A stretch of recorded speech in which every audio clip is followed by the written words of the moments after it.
Today, the Below Average Joe's MMA show presents Verbal Sparring.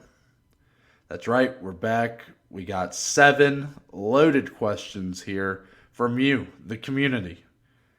Me and Dominic may go head to head. We may team up and take on these questions one by one. You have to find out all this and more, and it all starts right now. Welcome back, everybody.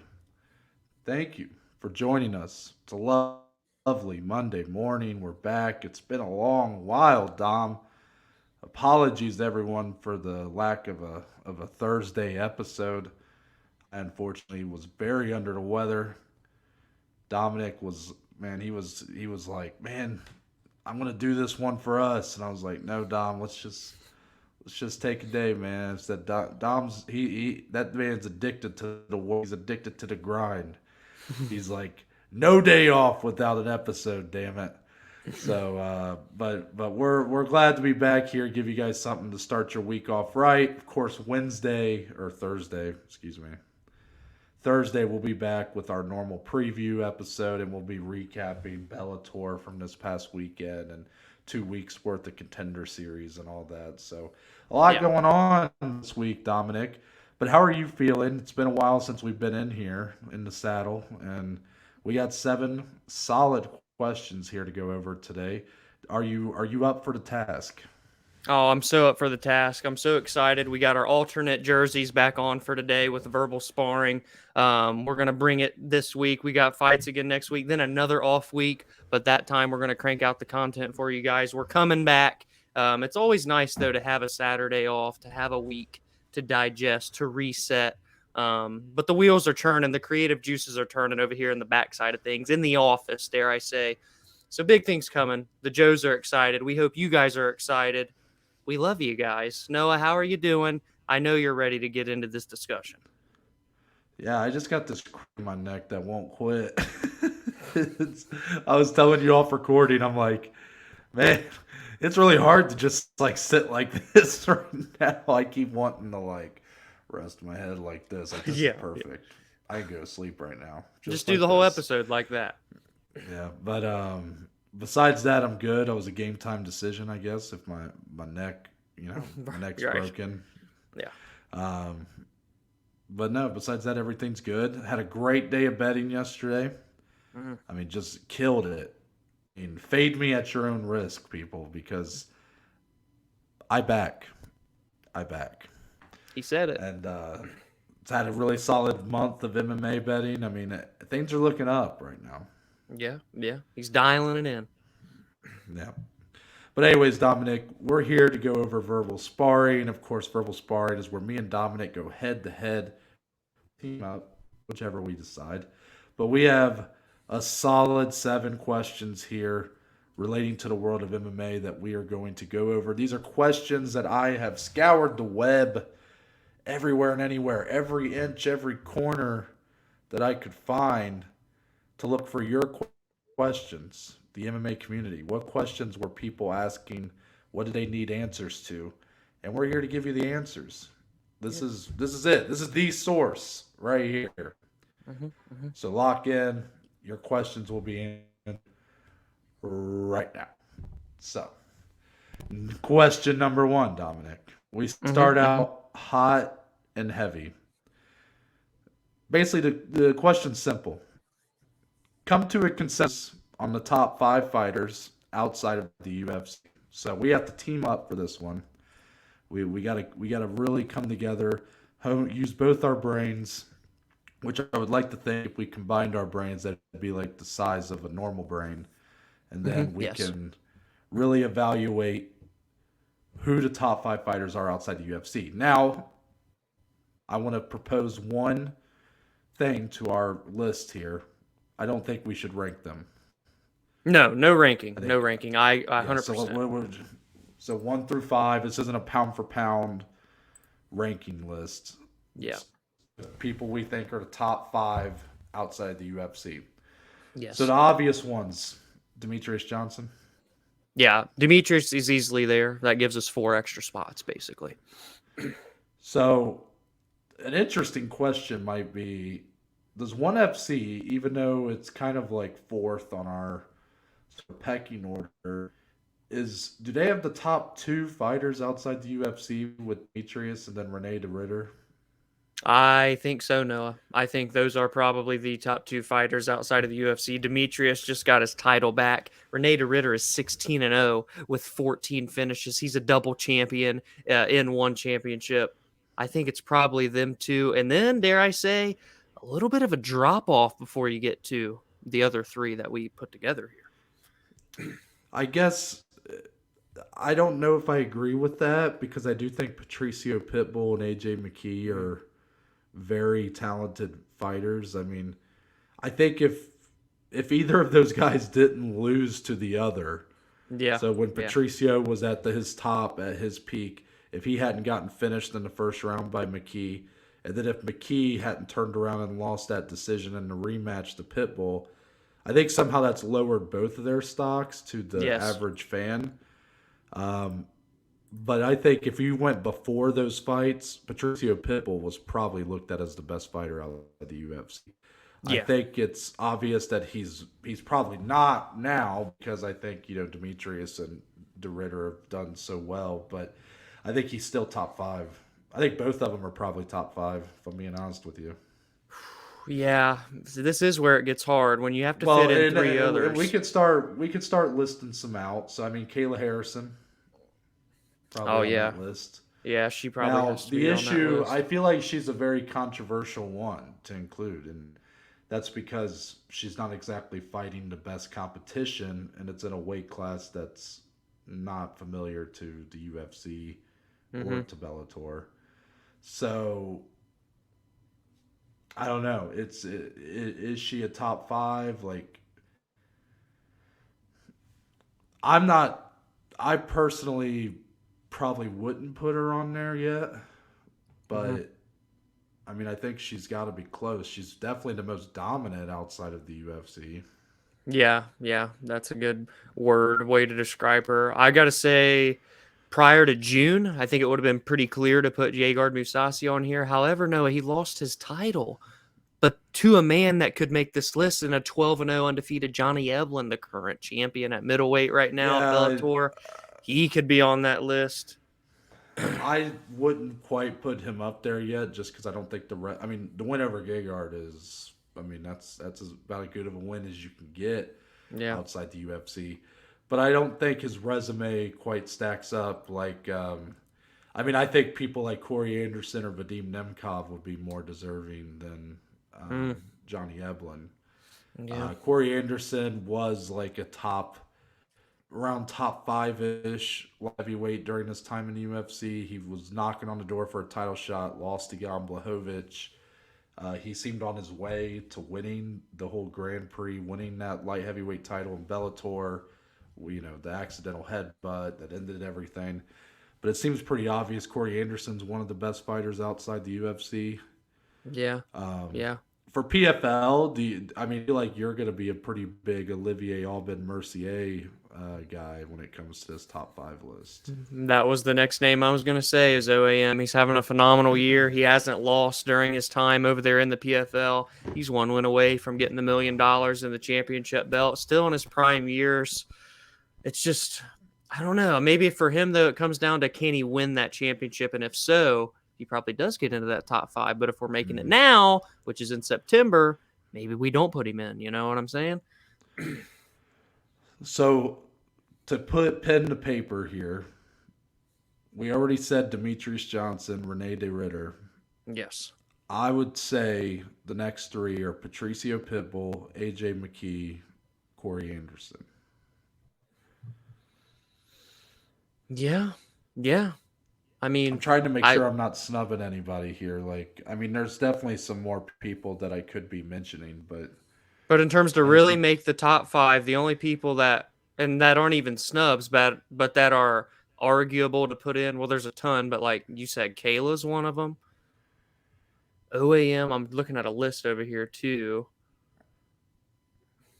Yeah, I I mean, mean, at one time you might be able to say Angela Lee from one, but I think she lost her title in her last fight, I believe. yeah, So, true. um, And if Demetrious Johnson PFL, doesn't beat Maurice is arguably on this list too. That's a guy that's super right? underrated, but going into that Yeah, fight, we no, felt that's so. very true, very true. And he was winning most of that fight before, Yeah, obviously yeah, the finishing sequence. Is it kind of interesting that we sort of have crowned PFL like the second promotion? You know, we really like what they're doing for the most part, and a lot of the moves they're making, but yet not a whole lot of discussion for them in the top five outside the UFC. Is that say something to you, or is that just the way it kind of stacks up right now?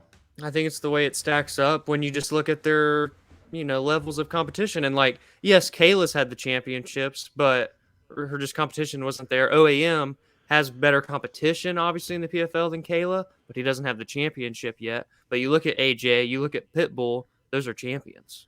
You know what I mean? Corey Yeah, and Anderson was a top 5 UFC light heavyweight, like you said. Like, it's easier to put them in there, I think, because of what they've already done. PFL, we're waiting to see what they can do, kind of. You and know? some PFLs had some people slip up that would potentially be building that resume. Ray Cooper the third, if he Yes. would have been doing things this season like he did last season, he'd probably be a lock for that spot. I mean,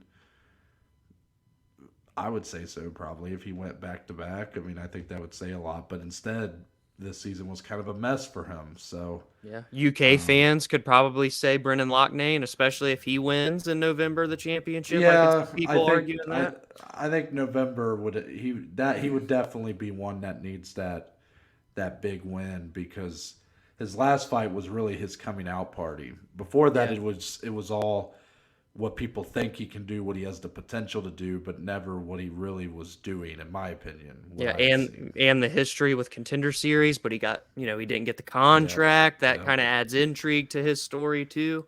There's yeah. so many great fighters though, guys, that are not in the UFC. Like there's high level Mhm. talent all over the world in every organization, you know? Yeah, let us know who you guys think. Who did we miss when we were kind of evaluating? Oh, wait a minute. Uh, I would take out Corey Anderson. I'd put in Chris Cyborg. Yeah, I thought that's what you were about to say. She just made her boxing debut too. But yeah, Chris Cyborg obviously is a current champion in Bellator. She was a champion in the UFC. She probably rounds out that 5. Yeah. Yeah, I would probably But take still Corey Bellator, out. so still So are 3 we in Bellator. agreement?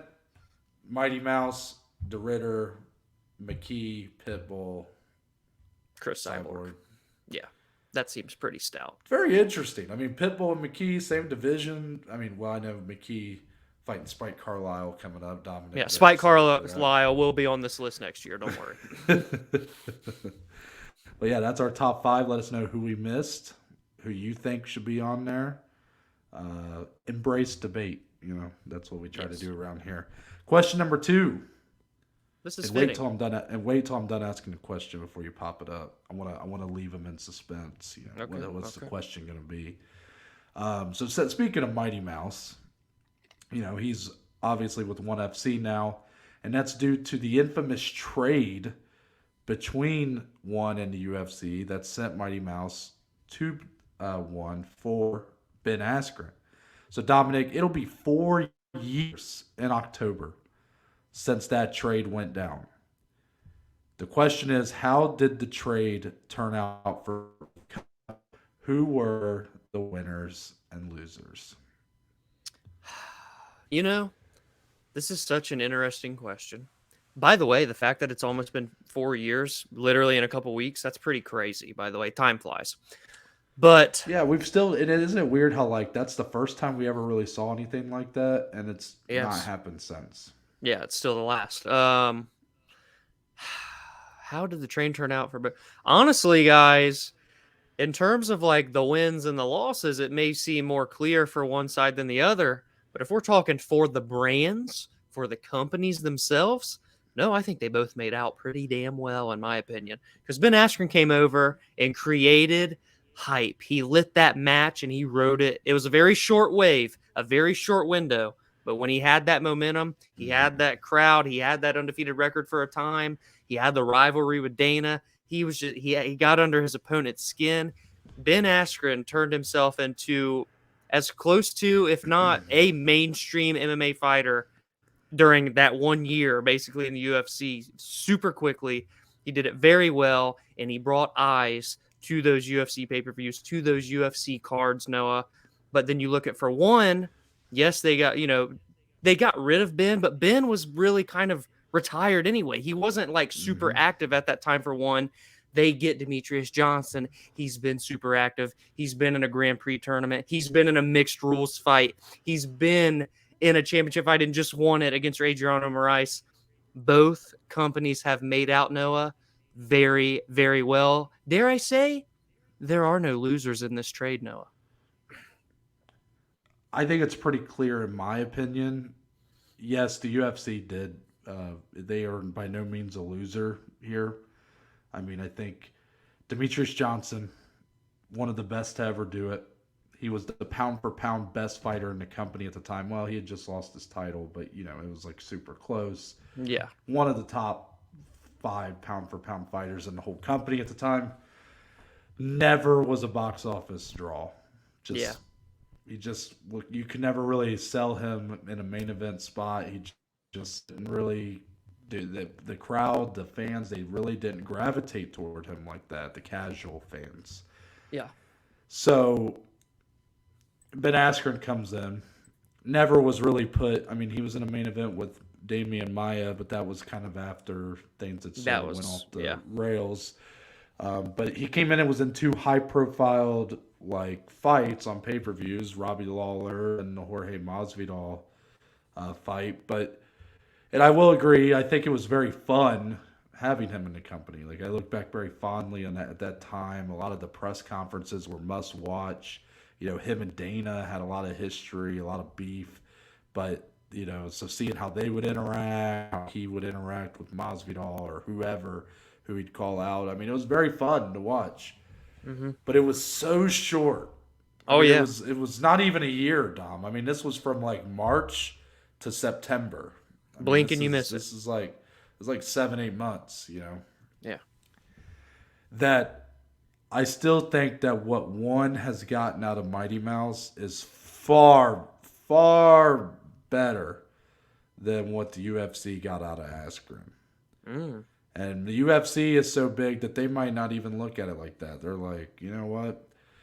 He brought in a few more eyeballs to some pay-per-views for us. That's all we need because they need Mighty Mouse that much.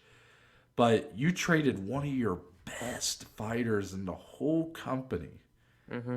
Especially when you consider the fact that a trilogy bout with him and Cejudo was a must and likely would have been probably one of his bigger fights of his tenure there. I'm not saying it would have been a massive fight, but especially once Cejudo started really kind of building his character and stuff like that, I think that fight could have done a lot better than most of Demetrious's other fights. But if you consider yourself the best fight promotion in the world, you have the best fighters in the world, and you trade arguably the best in your whole company for a guy who went 1-2, ended up on the receiving end of the fastest knockout in UFC history. I mean, it's hard to say that they both I don't like you can say both come out winners because at the end of the day, I don't think there are losers in this exchange. But one came out a way bigger winner, in my opinion, than the other. Yeah, it's like from a business perspective, they both were winners. But if you want to look at fighting and the competition standpoint, one is the winner in this situation, and UFC is the loser. Yeah, Dominic, I'm not even sure if even from a business standpoint, like has ONE FC really benefited financially from having Mighty Mouse? I don't know. If you ask them, I mean, the way that their press releases look and stuff, they tell you he made them $1 billion. I mean, that's the way that they just talk. It's almost like parody at a certain point. The way ONE FC tries to inflate their value to the world and everything. So I don't know if he's really helped them at all financially, especially what they probably had to pay to bring him in. Not to mention, didn't he get like a huge esports deal along with it for one? Do you remember that? Ooh, was he going to be like a streamer kind of for them or something? I know that he is a I don't gamer. know if he was. I don't know if he was going to be a streamer, but he got some multi-million-dollar like esports like extension of his deal with ONE. I don't Yeah. remember exactly, I mean, Dominic, you're kind of the gamer here. What's going on, man? Well, you got to be on top of this stuff back in 2018, pal. I mean, come Right. on. And I'll say But too though, financially real quick, because we can compare this to actually football. We're big NFL and football fans in general. They just set the record for Prime subscriptions when they went to Thursday night exclusively on Amazon Prime. Well, Amazon and One have a deal, and who headlined that first card? Demetrious Johnson. I would be curious to see if that paid out for them at all in terms of an investment. Were there extra subscriptions? What were those types of numbers? Because really here, I'd say it didn't get too crazy and out of hand. But for the people that are over there in Asia, did they go out of their way? Did they purchase one or Amazon Prime so that they could continue watching One Championship? Their home, their domestic MMA fight league. That's something I would actually be really curious in. I don't know if it's out there, and if anybody actually does know when you're hearing this, please let us know. But I might even have to look into that. so, question number 3. This is one posed by one of our consistent viewers, Vispian. Shout out to them. Shout out. And their question was pretty simple. I already kind of gave my answer to them, but figured kind of posed a question to Dom here. Are Joe Rogan and Bruce Buffer future inductees to the contributor wing of the UFC Hall of Fame? Yeah, so this is a no-brainer. This is an absolute yes for me, Noah, Vispian, everyone that else interested in this question. I think they've brought too much fun, too much entertainment, too much value to the UFC to not be in this contributor ring. And it's actually fitting that we got this on this episode because just within the last week, during our off week, it came out that Joe Rogan basically said, once Dana's gone, I'm gone. It's in my contract. I'm out of here. And so it really just kind of had me in my feels, no, just thinking that one day, regardless of what anybody thinks of any three of these people, you can't discredit what they've done for the company, for the sport, and Dana White's shoes for the UFC and these two shoes. There's going to be a day when Dana White, Joe Rogan, and Bruce Buffer are all gone and no longer with the UFC during our viewing experience.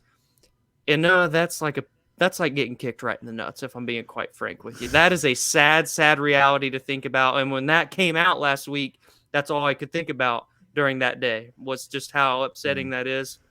And it relates to this question because these two are undoubtedly going to be and absolutely should be in the UFC Hall of Fame. I told him like same thing. I said no brainer. You put those two in. They've had a massive impact on the company. Bruce Buffer, voice of the Octagon. Joe Rogan, the voice of the Octagon for the home audience in a lot of ways. That man, I mean, both of them have had such a big impact. But I will pose a little question for you because I did see that quote about when Dana leaves, Rogan's gone. Basically, that's it's like a package deal. Yeah. My question is, Dom, and I want to be careful how I word this because I'm not trying to stray too close to the political discussion sun. That's something we tend to avoid around here. We're not big into that kind of stuff. But Joe Rogan's turned himself into a bit of a controversial figure in outside of MMA, really. Yeah, people in MMA have their issues with him, but it seems like now he's like this huge, like he's always being talked about on CNN or Fox News or whatever. It's like he's become this huge source of controversy outside of MMA. So when the day comes that I'm assuming they would wait to induct him after he's left and retired, right? But if he's leaving when Dana leaves, then who's to say that the person that gets put in Dana's shoes, like when Dana leaves, is the UFC really going to be what the UFC currently is?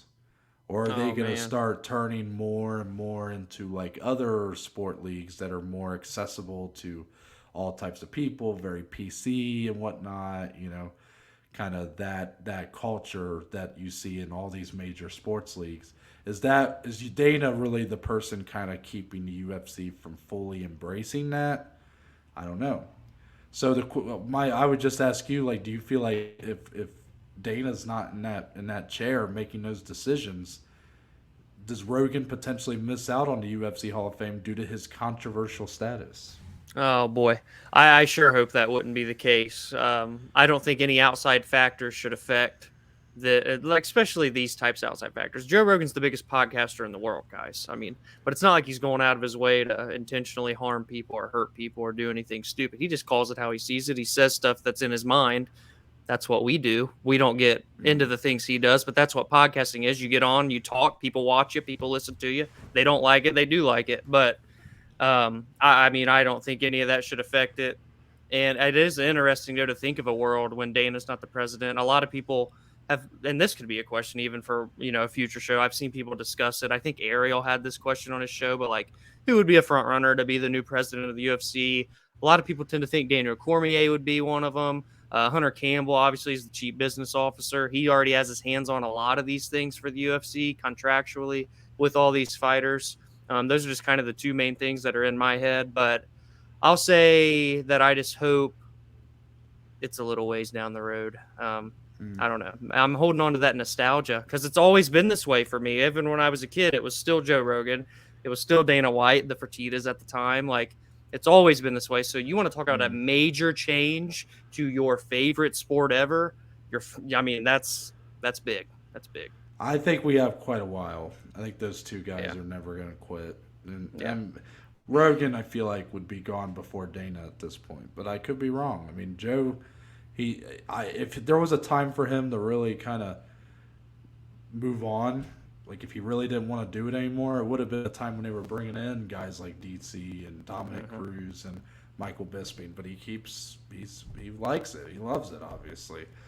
I do actually.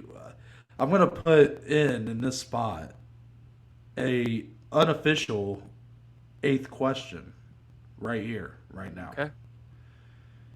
And it's because you threw in you kind of threw me for a loop with an interesting little name that you mentioned there. See, I think it's pretty obvious Hunter Campbell is going to be the guy. Like, I think that's, unless he moves on or does something else, he's going to be the next Dana or whatever you want to call him. Do you actually think that there's a percentage, like what would you give a percentage chance of Daniel Cormier being in that position? Oof. 10, maybe. Really? Probably. That's about it. That might be a little bit too high. A lot of people say him on Twitter and stuff, and I don't like. Why people say him, but I think it's probably like a negative 82% chance. Yeah. There's no way. Like, I get why people say him, because he's such a prominent voice in the UFC at this point. He's constantly doing commentary, and obviously he's one of the best fighters of all time.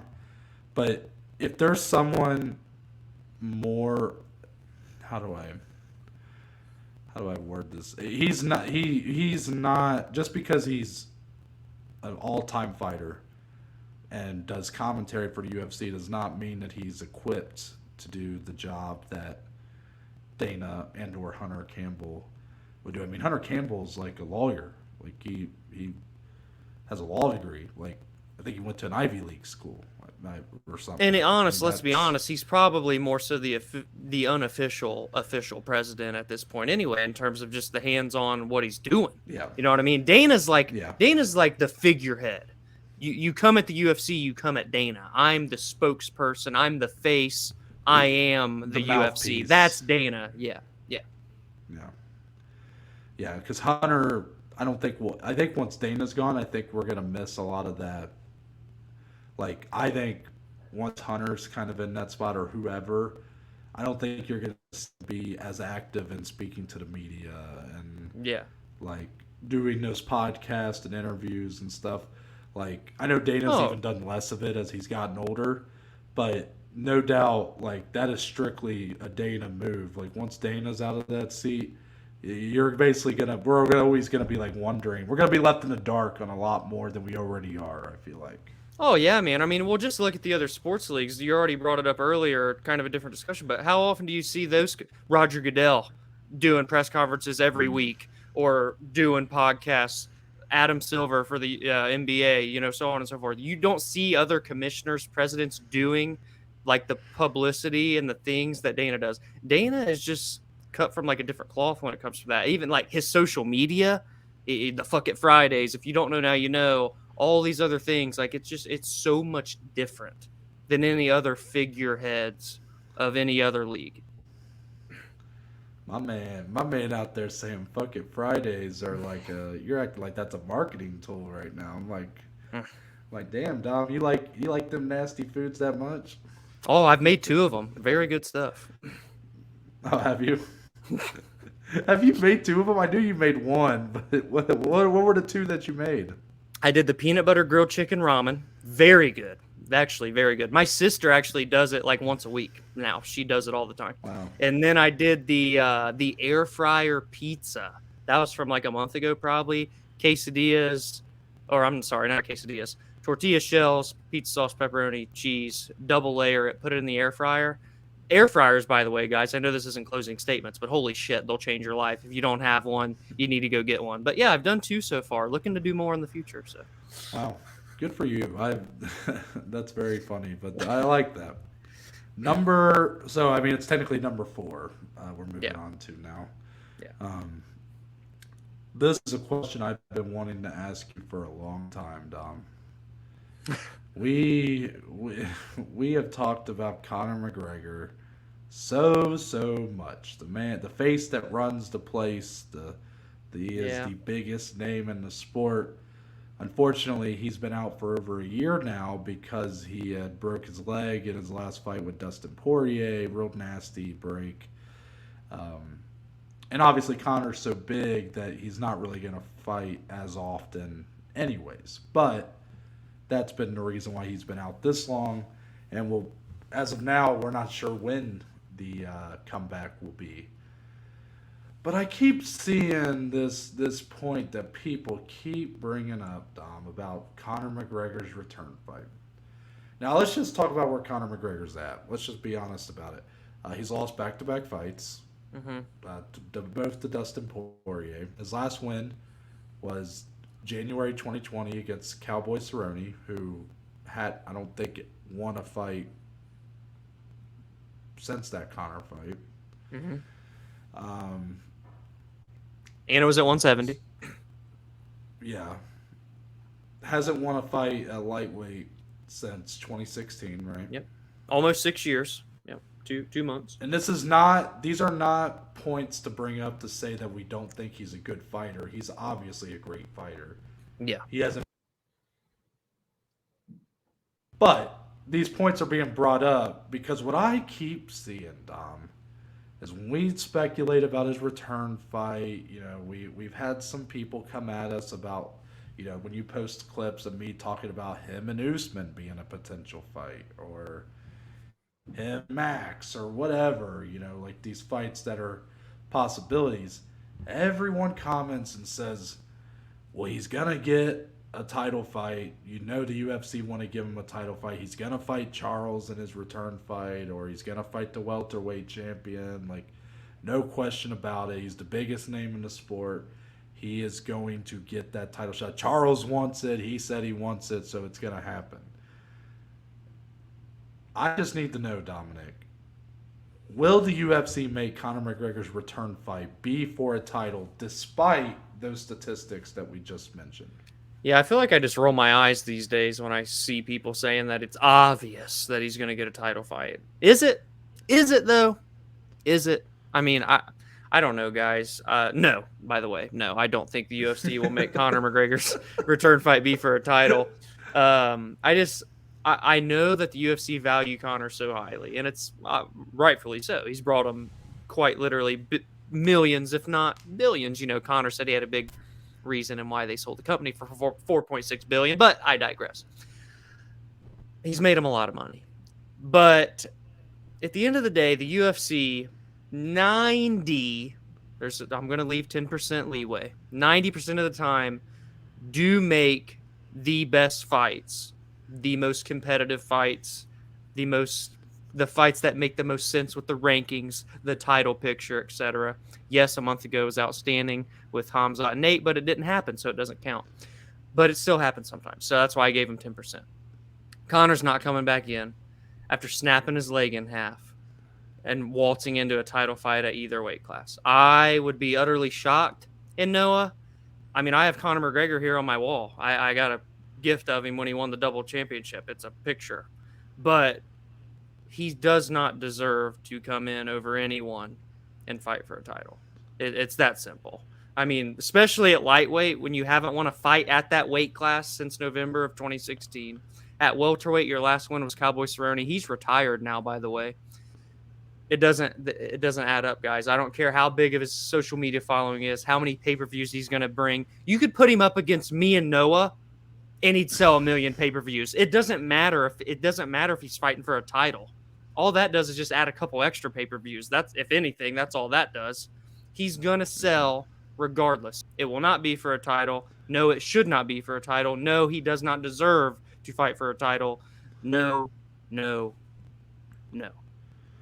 Yeah, the obvious answer, he doesn't deserve it. The resume right now, he's lost 2 in a row, hasn't won a fight at lightweight since 2016, does not warrant a lightweight title shot, and the fact that he won his last win at welterweight was January 2020 against a fighter that went on to lose like 6 straight after and retired recently.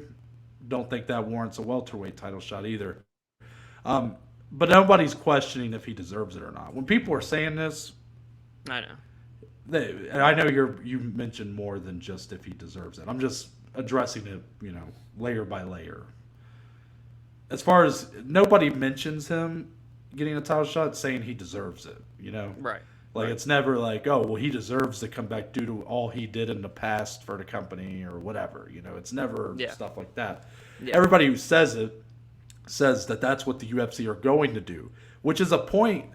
That is a point of view that me and you use all the time. I mean, we have people come at us for some of our clips where we're talking about, Hamzat and Paulo or Marlon Vera and Corey Sandhagen being great fights that we think they would do. We would talk about a UFC thinks they need one more for a title, whatever. Mm-hmm. And people will kind of come at us and we're like, wait a minute, we're just telling you what we think the UFC is going to do. Right. We're not telling you what we think should happen. Right. Because I think if you focus so much on what we think should happen, that's a point of view that everybody has. Why don't we talk always about, different.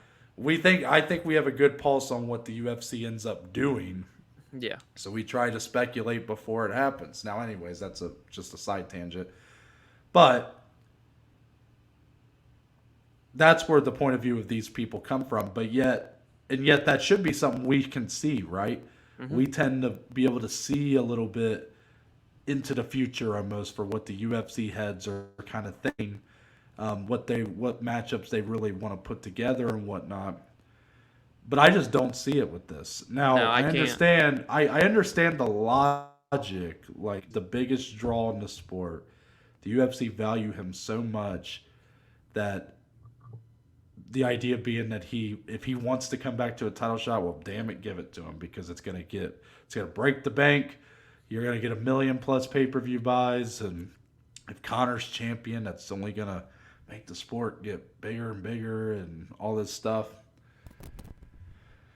And I know that the UFC at times has given people title shots that were unwarranted or just put together weird matchups like the Hamzat Nate Diaz one that didn't end up coming true. But like Brock Lesnar getting a title shot way back in the day. He got it on 2-1 was his professional MMA record. Mm-hmm. He had beat Heath Herring and he got a title shot. Yeah. But had lost to Ferrin in his UFC debut. He's 1-1 in the UFC. Yeah. Now, obviously, he ended up winning the title, defending the title, but, probably didn't warrant a title shot at the time. Yeah. If the UFC actually gave Conor, let's say next March or April, a title fight against either Charles Oliveira or Islam Makhachev or Leon Edwards or Kamaru Usman or whoever, the single most undeserving title shot in UFC history. There you go. And Conor might be the guy that could do that, right? He's the biggest. But why didn't they give him a title shot when he came back against Donald Cerrone? Tell me that. Right. Why? You telling me him and Habib at that time wouldn't have broke the bank? They literally had the biggest pay-per-view of all time. Yeah. Well, okay, he fought at welterweight. Why didn't he fight? Was it Usman at that? It was Why Usman didn't he still. fight Usman at that point? Yeah. A month before that pay-per-view with him and Cowboy, guess who main evented the month before? It was Kamaru Usman and Colby Covington. Yeah. So what I'm trying to say, Dom, is they already proven back when he did, like, yes, he was coming off a loss against Habib, but back then when his return fight was being speculated, I definitely thought they were giving him a title fight when he came back. Yeah. And then they gave him Donald Cerrone. And now maybe some of that was personal choice part, wanting to kind of ease his way back in. But if he was trying to ease his way back in, then what's he do this time? Exactly. If anything, it's going to be the same level, if not even lower, right? Because this time he's not coming off of just a loss. He snapped his leg. He broke his leg.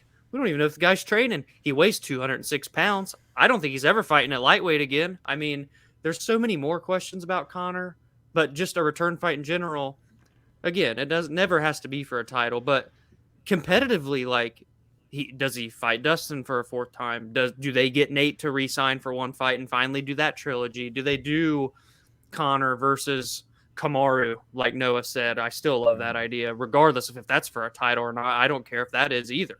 There are just other fights to do that don't warrant, that the UFC knows they don't need to put a title for. Therefore, why would they do it? Why would they can keep their competitive standings going, because no, these divisions are on fire. Welterweight's really starting to catch, especially now with Leon as the champion. Lightweight has been on fire for a couple years now, but now it's really all coming together with these young guys that are surging in. I think the UFC recognizes they can't just throw Conor right into the top three and then risk potentially screwing that all up by him coming a champion. Then is he going to defend? Because remember, guys, he's been a champion in 2 weight classes, never defended a belt. You know, what all would happen there? You put more delays into the division, yada, yada, yada. I think the UFC knows that it's just not quite smart. And again, when you can just sell pay-per-views like this, you don't need to do the title fight. You can keep everything going and still bring Conor back. And, by the way, still be a main event on a pay-per-view, too. Yeah, I mean, I'm not going to copy what you just said because this is kind of what you just said, but you literally don't, like, what is the real purpose of putting him in a title fight now? Yeah. Does a fight with him versus Charles or Islam for the lightweight title sell more than him versus Michael Chandler in just a 5-round non-title fight? Right. I don't so. Know. I don't think it does. Maybe Islam, if you build in the Habib thing. Right. I'm kind of thinking that as I'm going. But I still don't even know if that would happen because I don't think Islam's necessarily breaking the bank right now, even though he's the Habib protege and whatnot. But, like, let's say it's him and Charles. Like, I love Charles Oliveira, and one of the most successful pay-per-views this year was UFC 274 that he headlined. Yeah. So I think he's proving to be kind of building a bit of a reputation for himself. But I don't think that fight sells considerably more than if you do Conor versus Michael Chandler in a main event. Yeah. And you can keep Charles fighting the real contenders. Now, there is an element to this where if that's what Charles wants, he wants that life-changing payday. I can't blame him for that, but that's not what I'm here to focus on. Well, yeah, and no, I'm going to be honest with you, too, in my opinion. Conor comes back, regardless, 170, 155. If he wins one fight, he is going to get a title fight. Mm-hmm. That's how it's going to work. So, if you're the UFC, you give him, again, it's not tune-ups, it's not easy fights, but I'm saying you give him a matchup that is more winnable than, like, him versus Charles or Islam. Those are tough. Those are tough matchups for Conor. Charles Oliveira eats left hands for breakfast and then just keeps coming. Islam is Habib 2.0. Well, we know how Habib and Conor you give him a guy like Tony Ferguson. Yeah, and literally, if he beats Tony at, what is he, ranked 11th, and Conor's like number 12, Conor's getting a title fight. I'd bet $1,000 that he would still get a title fight off of one win. 100%. One win, no matter what. That's all we're saying. And I wouldn't even complain that much about it. At least it would be more warranted than now. That's what I'm saying. Like, I wouldn't complain if he got a title fight. Like, again, would it feel like would it really be deserved? No, but that's the business. Like, if as long as he gets one win, I mean, that's all I can really ask for. Just do not make his return fight be for a title. That would be a travesty. And no, just real quick, I don't want to keep tangenting. We're all coming down nitty gritty. 3 questions left, but like, I just don't even like. Yes, I think I'm gonna see Conor fight again, but the other half of me is like, are we? I mean, are we gonna see Conor fight again? Immediate answer, yes, but I have this little bit of just pessimism that I don't know. Really? Yeah, I think we'll see him fight again. I had that feeling you're talking about. That reminds me of kind of the lead up to the Habib fight. Like, I really just kind of before the Dolly incident, kind of that post Mayweather buzz. Yeah, and stuff. yeah. And it went like over a year. It felt at that time that just felt like such a long time, or it was like 2 years in MMA. Yeah, he was off for 2 years. Yeah. Yeah, because he had the boxing fight in between. But once it got right before that Dolly incident stuff, once the Dolly thing happened, well, actually, when the Dolly happened, I remember coming into our dorm room, you saying that you were like, "Yeah, that's the end of his career. We're like, that's it. It's over." Yeah. And That's probably one of the later, coldest things I've ever said, by the way. But I mean, at the time, that seemed like I was like, "Dom, Yeah. you really think they're like never gonna have him fight again because of this?" He's like, "Dude, look at what he just did." Yeah. And then, sure enough, they used it in fight promotion just a few months later. Yeah. So anything's on the line, I guess, in MMA. But what you said made sense. It was just like funny looking back on it now. Yeah. But yeah, anyways, we'll get on to question 5 here. Dominic, this question's very simple. It is. Not talking necessarily the best, but what is your favorite fight so far this year? And maybe it is the best fight in your opinion of the year. This isn't like a fight of the year necessarily. It's just what is your personal favorite fight to watch this year for any reason? See, like last year, they kind of did end up being the same, but like it was Sandhagen and Petr Yan. Like that was my just favorite high level fight, and I thought it was the best. But there were others that were like neck and neck, and we went with Gaethje Chandler, of course. But this year, I have it on my side. I think I have to go. My favorite fight still to watch so far of 2022. We got 3 months left, but I have to go Yuri and Glover. I think I do. Okay. Even though it was one of the worst betting nights in history for both of us combined. We had 17 bets on that fight alone, and none of them hit. It was really bad. But that was such an emotional roller coaster of a fight. The ups, the downs. I mean, it was everything. I think I said that for that fight, but like everything you would want to see in an MMA fight. If you're showing your friend the sport for the first time, you show them that fight. The heart, the grit, the will, guys looking like they're winning, guys looking like they're losing, submissions, transitions. Ooh, I did a little rhyme there. Knockdowns. I mean, everything happened in that fight. Oh, and it was for the light heavyweight championship of the world, and you get a finish with 20 seconds left in the fight via submission. Yuri's first in how many years, Noah? I don't want to get into it. It's dark times for us. That is my favorite fight of the year, and I still think it's probably the fight of the year so far for 2022. I do agree, fight of the year for sure. And now there's a reason I put this on here. There's a reason when I saw this. I want to hear what you say. Yeah, like I obviously kind of put this on there because I was like, you know what? It gives me a chance to talk about this fight that I want to talk about. Because like I get it. Like sometimes favorite and best can be the same thing. Like it can be. Yeah. Like Yuri and Glover, no doubt the best fight of the year, and probably like my second favorite fight of the year. But there is one fight that has put chills, shivers down my spine that I fucking fist pumped in the air when it was over. And I was like, and I still yesterday went back and watched it just to feel something. And that was motherfucking Charles Oliveira versus Justin Gaethje. That fight, chef's kiss. Is that one of your favorite fights of all time ever? I think it might be my favorite fight of all time. I love that. I love that. I don't know why. I mean, it's a banger of a but it's like 3 minutes. Yeah, It's not very long. But I just remember how electric that fight was. That was a rabid Justin Gaethje crowd. yeah, And Justin Gaethje and Charles went in there and fucking went for it. yeah, Charles heavy pressure, Gaethje throwing absolute bombs, knocks down Charles technically twice. yeah, And then Charles, I'll never forget the fucking right hand comes out of nowhere. The camera's like mid switching as it hits, and Gaethje gets knocked down. And I think part of what elevates that fight, I actually think Cormier elevates that fight for me. Because once he knocks Gaethje down and he's got it and he's like trying to get that submission, he kind of does that. He's trying to do like an armbar and then he kind of switches it to that weird like arm triangle. And yeah. Gaethje starts slipping out, and then that's when Oliveira gets the back and chokes him out, basically. But while he's doing that, all Cormier is saying on commentary, he's like, Joe Rogan, this dude. He's like, this guy. He's like, this guy's unbelievable. And then he finishes. He's like, it's over. That's the choke.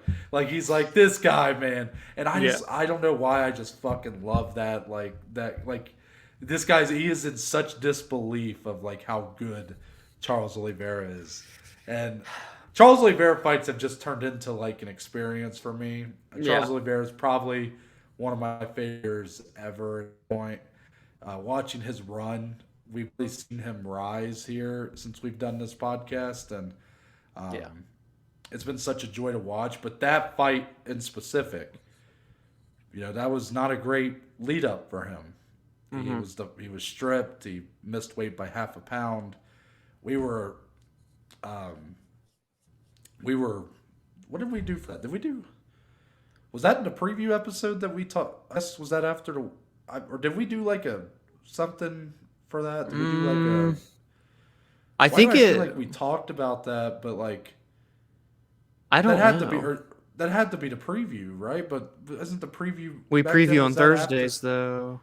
I don't know. So yeah, it wouldn't have been weigh-ins. I felt like we talked about this on recording. Why do I? I we mean, didn't do a definitely in the Twitter recap, space. we probably had an outrageous discussion about it. Though, Or maybe that's what happened. But when we were talking about it, I guess in our group chat when it was all unfolding, we were saying that I like, do remember. This is a huge blemish on his career. Like, I don't know if he can ever recover from this and all this stuff. And somehow he just turned it around in that 24 hours or so, and somehow came out of that looking like fucking just animal, man. Well, that's when the infamous "The Champion Has a Name" came about. Yeah, which is sick. So that's my favorite fight this year. You probably won't see it at the Joey's come December, just because it doesn't really quite fit in any of our categories. I understand that it's not really a fight of the year, like it's all subjective, but it's not one of the 4 best fights of the year. Like, I recognize that.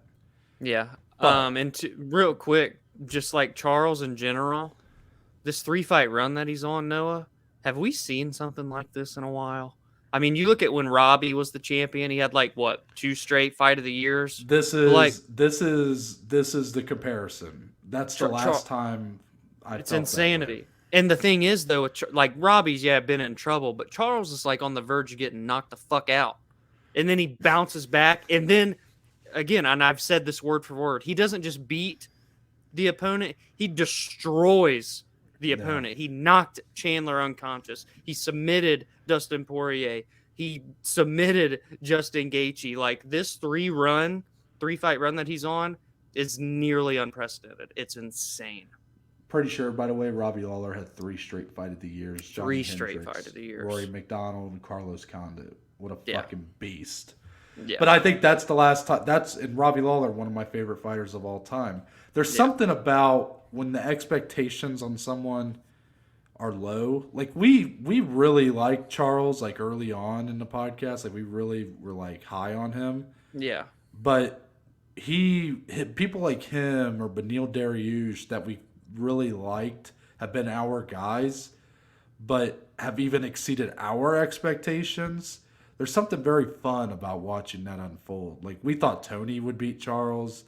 We were worried about Michael Chandler beating him, and then Dustin Poirier beating him, and then Justin Gaethje beating him. So it's like every time he keeps delivering more Yes. than what we expect. Like we keep thinking, okay, he never should have even been in this position in the first place. You look at his early run, he never should have been a champion, and now he's one of the best fighters in the whole company. And that fight with Gaethje, I just feel like really encapsulates all that I love about watching him fight. It's just an electric fight to watch. Love it. Number 6. An interesting one here, Dominic. We have been on this podcast way back. You have to go back to the audio days. We said on this podcast, I'm not going to tell them the episode because I don't really like the episode, if I'm being honest with you. We said we preferred fights without fans. Might have been, COVID was in full swing. We might have been just, I don't know what was going on at that time that made us think that, but it was a thought, right? Yeah. We ran with it.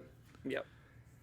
Well, we've obviously turned around on that opinion. We tend to see the value. I almost hate the bad crowds more than I love the good crowds, I think was my opinion at the time.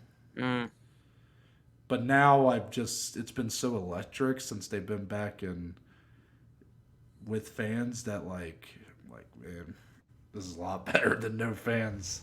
Yeah. So there was a time where we really thought the way they were doing things at the Apex, it was obviously a godsend during COVID that they had it. But now here we are. It's September 2022. I'm not sure what people think about the pandemic anymore, but the president did say like a week ago that the pandemic's over, I guess. So obviously we're kind of starting to get more and more out of this thing, regardless of what you believe. The question is, Dom, should the UFC continue to hold fights at the Apex? And I guess the whole, second part of that almost, even though there's no second part on my sheet, is just like, now that the UFC have started to branch out and do more of their fight nights with a crowd, should we get back to the point where we're doing every week basically of the year at a location in the United States or in a different country and doing fight nights in person? Or is there a place for Apex fight nights, in your opinion, to still be there?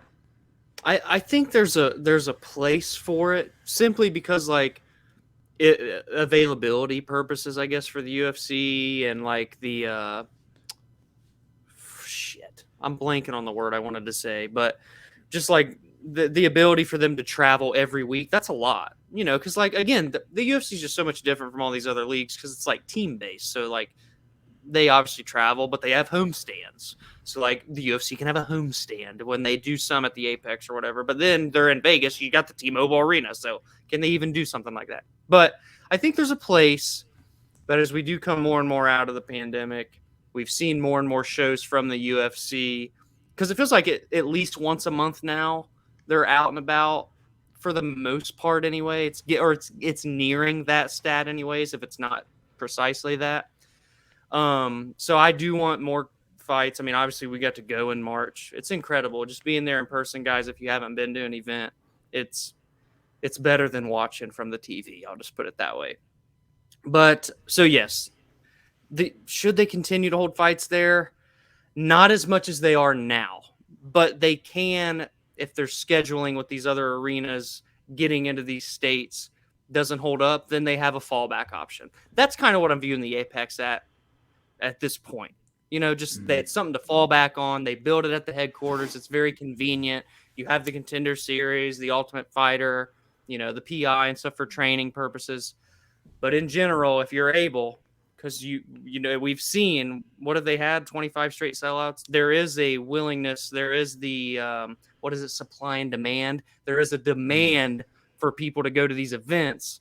I don't see any time soon where the UFC can't go to any state or a country and not sell out an arena or fill 90% of it. You know what I mean? So I think as time goes on, more and more, we need to start traveling again and just use the Apex as something to fall back on. Yeah. Yeah, I think we need to be at a point where the Apex is only for Contender Series and the Ultimate Fighter again.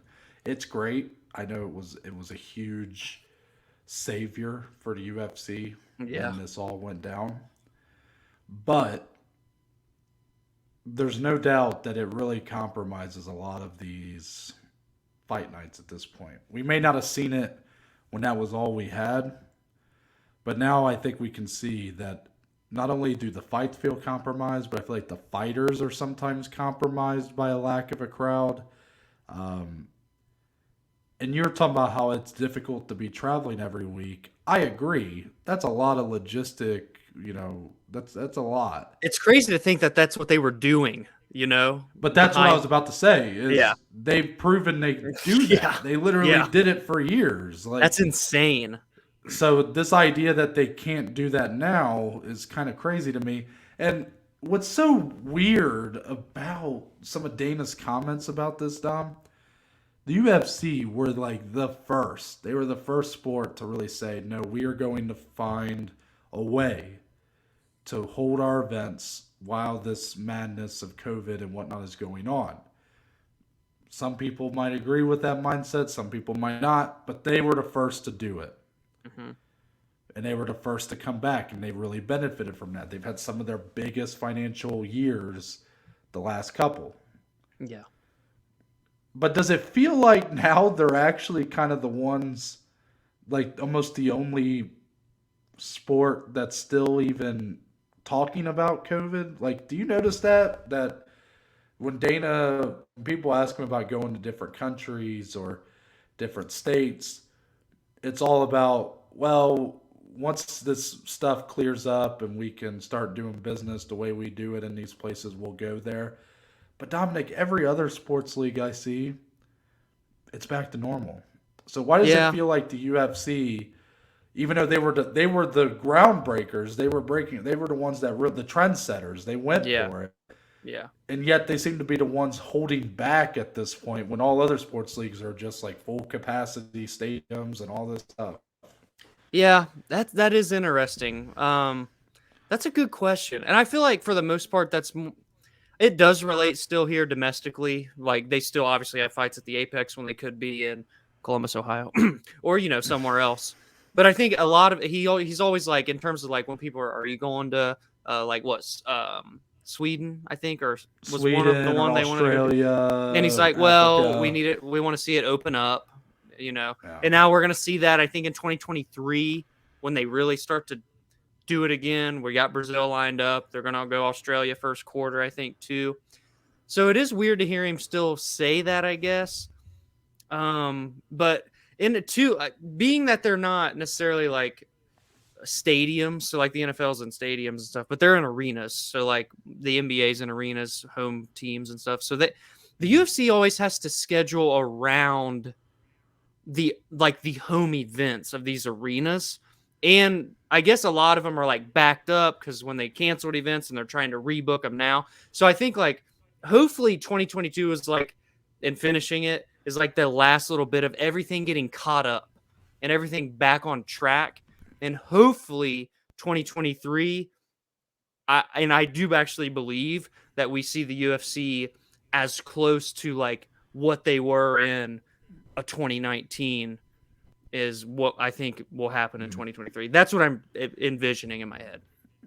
Can I tell you what I think when Dana kind of says this stuff, when he's still bringing it up, like, oh, when these, and you're right, there is some of it, it's a lot of it's when people are asking about other countries, and other countries are still maybe different than what we have here domestically, but I think it's an excuse because I think the UFC have realized that these Apex fight nights actually probably benefit them better than traveling for these fight nights.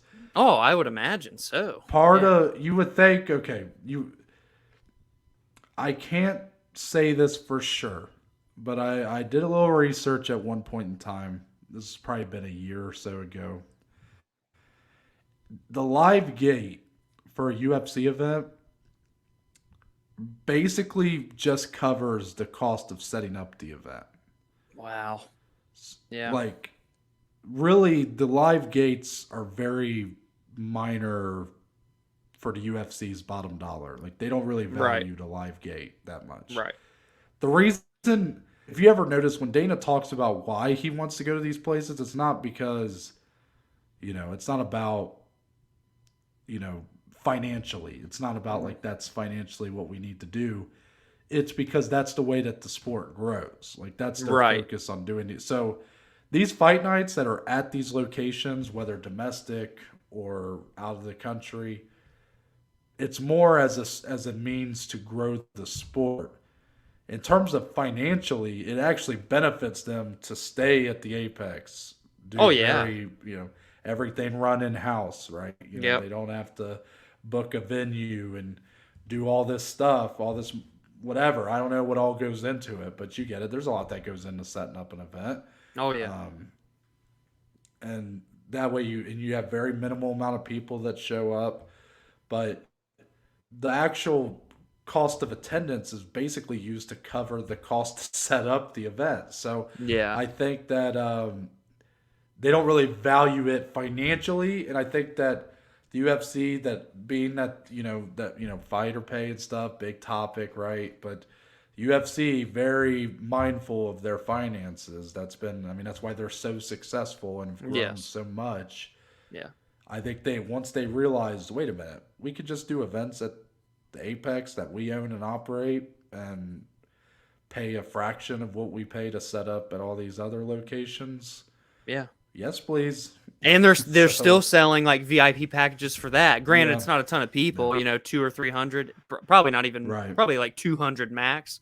But they're getting a little bit. So yeah, so don't quote me on that. Do your own research. But I do remember that the live gates were, what's like the highest live gate the UFC's ever had? It's like 6 million or something like that. Like or am I way off? I don't know. It's like, when you really think about it, that's a lot of money, but I don't know if it's really like, consider the fact that 1 million pay-per-view buys is, every pay-per-view is $75. Yeah. So you now kind of realize, think of the scope there, right? Yeah, like that would be the moneymaker. Yeah. Yeah. So, anyways, we'll move on to the last one, number 7. Our final question. It's kind of number 8, but whatever. The reason why this question's on here is because I called my shot. Dom probably doesn't even remember this, but a previous edition, back when we were doing the Reddit roundtable, one of the earliest ones we did, we were talking about, I think the question that we did was, name 2 fighters who have never fought before that we think could have a trilogy of fights. And I said Patricio Pitbull and AJ McKee, who hadn't fought yet at that time. You're close. Now, I was close. I can't give myself too much of a pat on the back because now Spike Carlisle is fighting AJ McKee. Yes. Patricio's on the same card fighting someone else. So, okay. Adam Boric. So it's like, okay, I guess they're on the same card but not fighting each other. All right, well, that's good. So I wanted to revisit this question, because I just think it's a very interesting one to bring up. Now, I'm giving us a little more wiggle room this time. A little tweak here, yeah. Yeah, so I'm saying name 2 fighters who have fought no more than one time that you think could have a trilogy of fights. Yeah. Now, there's an obvious one, and I don't want us to take it. So I'm saying, no, you can't take it. Okay. You can't take Usman Edwards. Okay, good. I was like, shit, is he going to say what I was going to say? This is going to be awkward, because then it's going to be dead air. That was the one that I immediately thought of when I put this question down, was Usman and Edwards. So I was like, that never even crossed my mind. But that would be a little bit of cheating, kind of a little bit.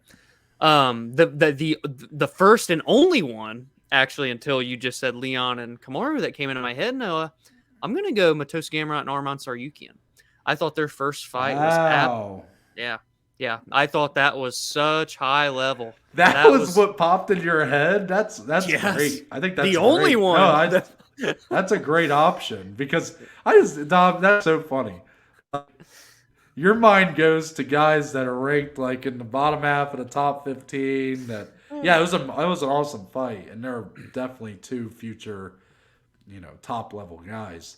But it's just funny. Like my mind went to like the biggest thing that happened Yeah. this year, Leon Yeah. knocking out pound for pound King Kamaru, and you're like, that was a really good fight. I think they should do that 2 more times. Like just Exactly. immediately pops up. Yeah. Guys, honestly, that's probably that would be close to my favorite fight of the year. If it wasn't for Yuri and Glover, that might be my favorite fight of the year. That's probably number 2. That was just high level MMA. That's what it was. 2 guys, not in their prime yet. They're getting there. They're nearing that prime. They're the future. They're the wave, the next wave of the lightweight division. All these veterans that we've been talking about that we love, they've got to start trickling out at some point. These are 2 of the guys that are coming in to make the replacements. Their first fight this year, it was a main event. We loved that it was a main event, and I would hope that the next 2 times they fight, it's a main event too. Maybe even a pay-per-view headliner for a belt. Those are 2 incredibly talented fighters, Noah, with very high ceilings, and I absolutely could see them having a trilogy, and I hope that they do have a trilogy fight. That was unreal. And you look at the closeness of it on the judges' scorecards. I love everything about it. I think that that could happen down the line. Now I got to think of an answer to this question. Because I took away my. I thought I was hurting both of us, but really I just hurt myself. It was. Revert it. I'll cut it all out. No one will ever know. Leon Edwards Morris. Because I feel like that's just so obvious that I don't want to give that as an answer, just because I really do think that's probably what's going to happen if I had to predict it right now.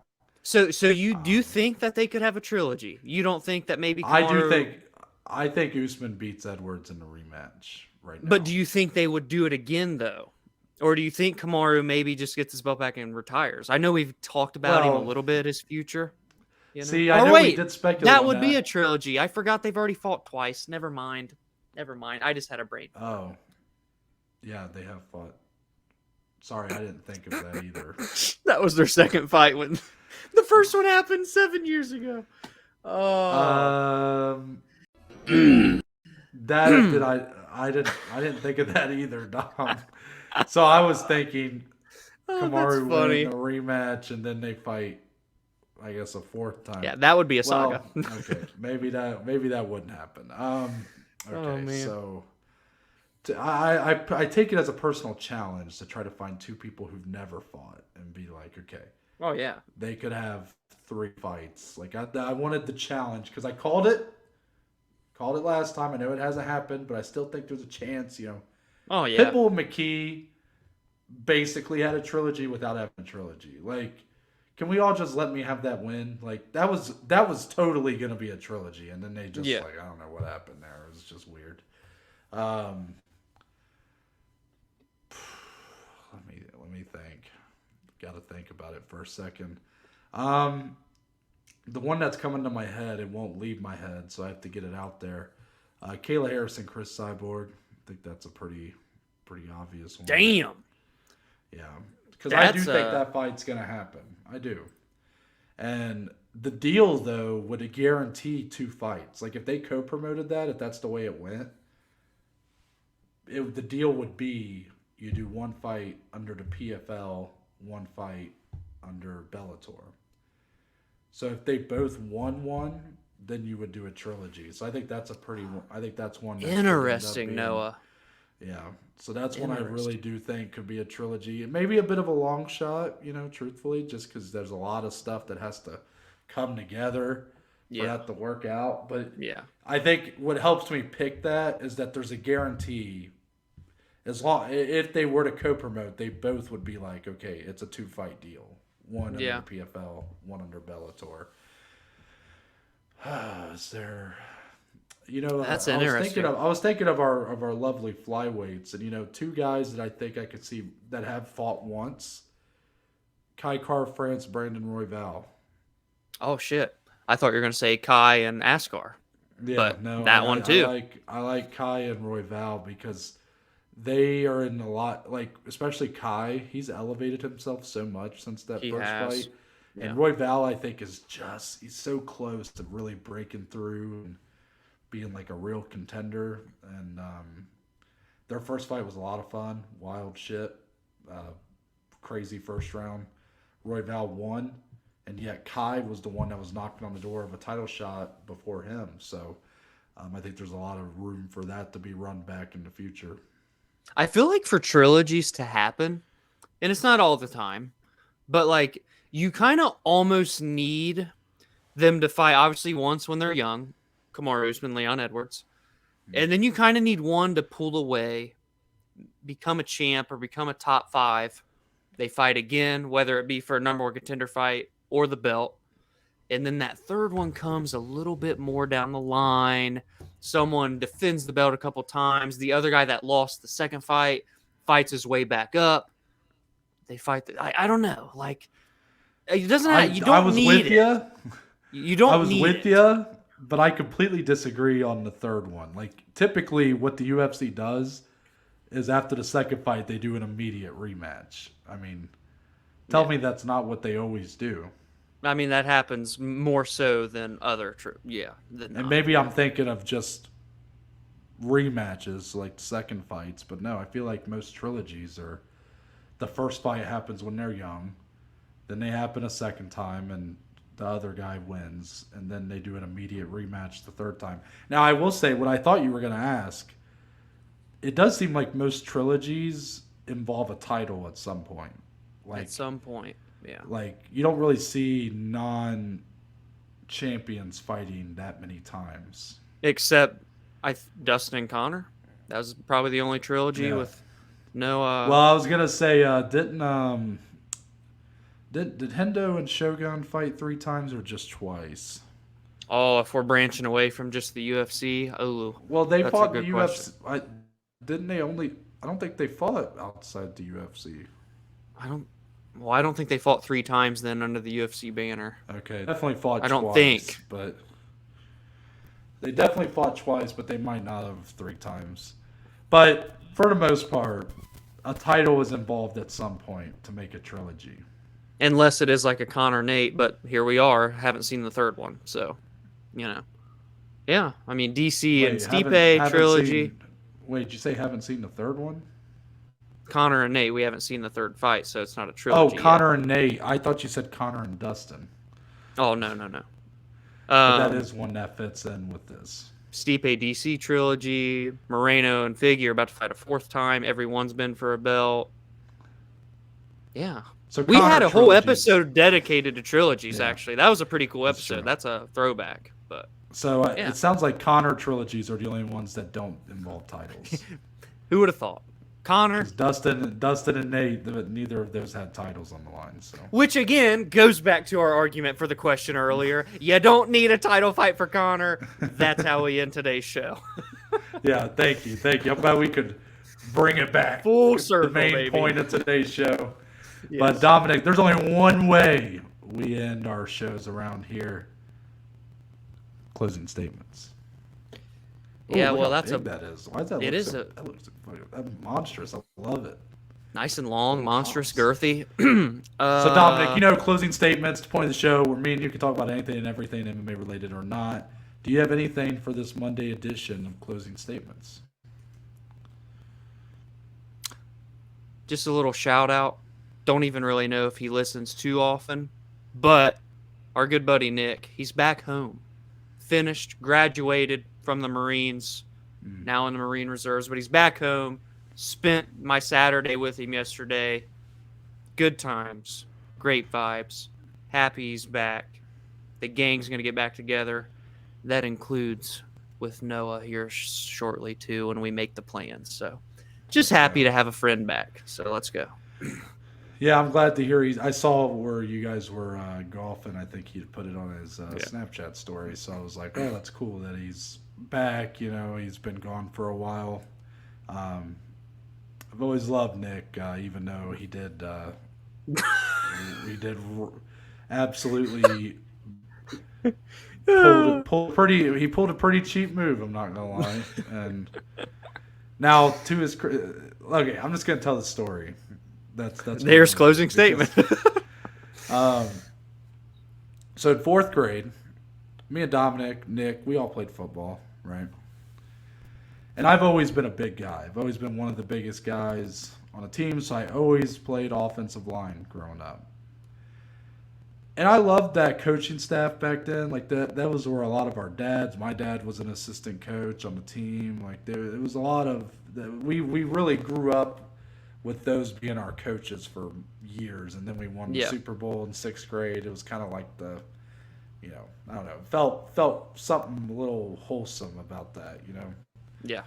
But one of the dumbest things we ever did was our tackling drills, where you'd have two lines, and you basically were just one-on-one, one guy with the ball, one guy trying to tackle the guy with the ball, just run straight at each other, okay. And then when you were done in like the tackling line, once you tackled someone, then you would go into the line to run the ball, and it would flip back and forth. Why they had people like me running the ball at practice, I will never understand. Because nobody my size, like back then, there was a weight limit to who could run the ball. For That's true. So people like me couldn't run the ball. Even probably people like you at that time. I couldn't run the ball. You were a little chunky at the time. You were our center. Yeah. So yeah. we couldn't run the ball. So it was like, why were we running the ball at practice? Exactly. And then, sure enough, I always used to question it, but I still did it. And then Nick, he was a little fella at the time. He came up, like if I was wearing like, not knee high socks, but like socks that come up like mid shin. Yeah. Nick probably was about as tall as that sock would have been on me at the time. He's a little fella. Yeah. Now he's not a little fella. Now he's right. Now he's quite a yoked fellow. But, yes. He recognizing that I'm like 3 times his size, low man wins. So he goes literally to the floor. Like he literally goes for the down to the ankles to wrap me up. And the way I fell, you can imagine this at home if you want to put the picture in your brain. Eventually snapped my ankle, just broke it. Yeah. Completely broke it. Yeah. And, I've forgiven Nick for that. I have. Yeah. But they say you forgive but never forget. Yeah. So sometimes when I'm around Nick, I start getting that little itch in my right ankle that's like, you better watch this guy. Like he's... I think, Noah, part of that itch had to have came out a couple years ago in BG. I just remember being in my apartment. All the guys were there. Maybe or maybe not. There were drinks involved. Take it for what you will. Me and Nick had an apartment, and so we had the hallway. When you come in the door, there's a hallway, and it takes you to the rooms. And then if you go right, there's the living room. But there's like a half wall to where if you go long enough down the hallway, you can't see anymore. So all I remember is just like Tarzan was about to swing in. I'm like, what's going on? And all of a sudden, out from behind that half wall into the rest of the hallway, Noah, Nick on his shoulder, bam, body slam right into the front door. They both crashed to the ground. Dare I say it? Maybe not full revenge because Noah did break his ankle, but part of revenge, part of that itch came out that night. Absolute scenes. That's all I'm going to say. Yeah, that's probably part of it. 2 Four Locos. I think I peed my pants that night. And the ankle. So, yeah, when you feel that itch in your ankle, you know what the quote is? You say, "Always be ready, so you never have to get ready." That's how I have to be with Nick because I never know when he's going to go low on me again and try to tackle me. So, there you go. I always got to be ready, so I don't have to get ready with him. Good quote. Yeah, but I do have something for closing statements. Oh. You son of a bitch! You put that back up there, you motherfucker. All right, don't you try to. So this is a part 2 of my riveting condiment debate from last week. Yeah. I realized halfway through last week that I really should have asked a different question than the one I did. So part 2 here. My favorite food in the world, Dom, is a good chicken wing. Mm-hmm. Oof, chicken wing, buffalo wings, barbecue wings, whatever. Mm-hmm. Just, man, a good wing. Hell, it don't even have to be that good. Like B-dubs don't have the best wings, but they got great sauce. So like, Yeah, true. it works. But there is a big debate in the wing world, Dom, and that's ranch or blue cheese with your wing. Oh, yeah. And there's been some pretty popular people who've weighed in on this. Most notably, Joey Diaz has said multiple times on the Joe Rogan podcast, "Blue cheese will fuck your mother." So, know how he feels about it then. Yeah. So, Dominic, and I already know the answer to this, and it's not going to make anybody happy, but I want to know, is it ranch or blue cheese for you? Well, for me, Noah, the answer is quite simple. I don't even have to get into the debate between one or the other because I don't use either. I never get ranch. I never get ranch. I never get blue cheese. I don't dip my wings in a damn thing but my mouth. I just eat them as they come to the table. There's no condiments. There's no sides. Nothing for wings. Just put the chicken down my gullet. What? Why was that like the most sexual way to just say you eat wings without sauce? Yeah. So Dominic decides, Dominic is good at when you ask him a question, like you'll give him two options and he'll say both. Like, he's big on like that thing. I just Like, hope both teams have fun. Yeah, he tried to make everybody happy. Yeah. This was the first time you gave an answer that's going to make nobody happy. Well, I'm used to that with these food shit anyway, so. So, for me, I gotta admit, I do like both, but I always go ranch. And I figured because I've started to branch out and try more sauces and stuff, really expand that palate. And I figured there would be some that I would prefer in like blue cheese and some that I would prefer in ranch. Being honest with you, like, I really don't notice a huge difference, and I know that there is a big difference in taste, but typically I just go ranch because that's just what I like more. But I really don't like the wing sauce is usually the prominent taste, even when I'm dipping it in ranch. So like, it's more of like a compliment to the wing sauce. It's not really overtaking the wing sauce. So Yeah. either one, but ranch is my go-to. Sorry, Joey Diaz. And quickly, guys, I know Noah was about to. I kind of caught him right there. Yeah. I just thought of another part to this debate. Part 3 coming on the next closing statements. Stay tuned. That's our trilogy. Yeah, yeah. I'm Noah Baker. That's Dominic Sleeve. We are but just two of the below average Joes, and we'll see you guys on Thursday.